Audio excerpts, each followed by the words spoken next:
par le système digestif. Donc vous voyez, j'ai mis un petit P en dessous peau parce qu'en fait, il se fait que tous les problèmes de peau souvent sont liés à un problème de foie. Et donc j'ai tout rassemblé. J'ai mis un tas de plantes. Et puis je vais faire un petit aparté sur les aromètes et les épices parce que c'est des plantes médicinales. Et souvent on l'oublie. Donc souvent on a tendance à mettre la cuisine d'un côté. Et puis les plantes médicinales d'un autre. Et en fait non. Donc moi je vous encourage vraiment à utiliser les aromates et les épices dans votre alimentation. Ça vous prévient déjà de pas mal de maladies. Alors, ça c'est la première plante dont j'avais envie de vous parler. C'est une mauvaise herbe que les gens n'aiment vraiment pas parce qu'elle se répand vraiment.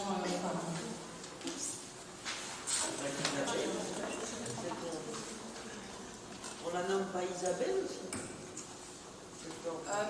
C'est comme je disais, les noms vernaculaires, où que vous alliez, elles ont 36 000 noms. Donc le nom le plus commun c'est le Geranium Robert, et donc le nom latin c'est Geranium robertianum. Donc là on ne peut pas se tromper. On appelle aussi bec de cigogne.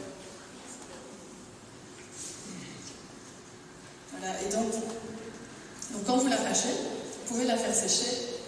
Et en fait, c'est une plante qui est très bien pour tout ce qui est diabète de type 2.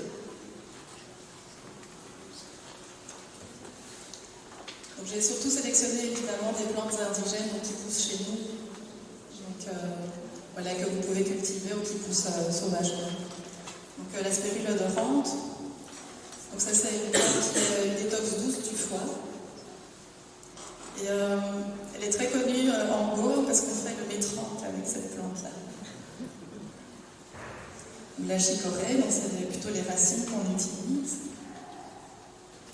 Donc la bardane. Donc vous voyez, elle a des petits crochets, et donc c'est cette plante-là qui a donné l'idée à un scientifique de faire le velcro.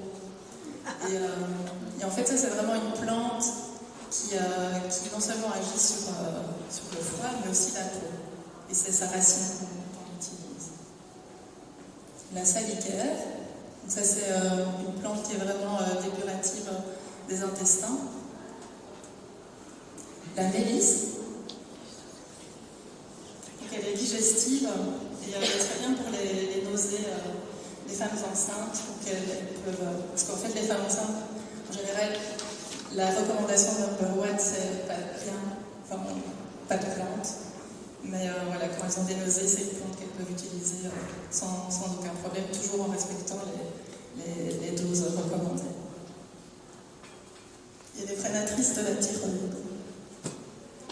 Alors ça, c'est la guimauve, qui contient des mucilages, donc elle est bien pour tout ce qui est inflammation, donc gastrite, intestin poreux, etc. Donc ça peut être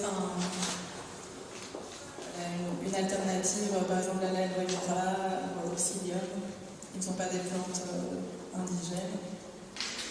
Et on a aussi la guimauve, et donc ça c'est la sylvestre, et on a aussi la variété cultivée qui est très bien aussi, qui est celle de Mauritanie. Et elle a exactement les mêmes propriétés. Et je voulais dire, oui, pour la guimauve, on utilise les fleurs, toutes les parties, et aussi les racines. Et avant, on faisait des hochets pour les enfants. Donc, quand ils avaient les poussées dentaires, moi je le vends encore, mais on ne le trouve pratiquement plus, on le trouvait avant en pharmacie. Alors le noyer, surtout les feuilles qu'on utilise. C'est une plante qu'on utilise aussi pour le diabète de type 2.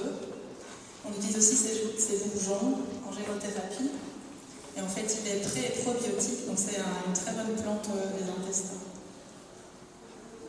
Une autre mauvaise herbe, le pissenlit. C'est une super plante. Et par exemple, vous pouvez faire une cure donc au début du printemps, parce qu'évidemment, les plantes, elles arrivent juste au moment où on en a besoin. Et donc vous pouvez faire une cure en prenant 10 jeunes pousses de feuilles que vous prenez pendant 21 jours, pendant 3 semaines. Vous avez votre cure détox du printemps. Non seulement vous détoxifiez votre foie, mais en plus elle est reminéralisante. calendula, le souci.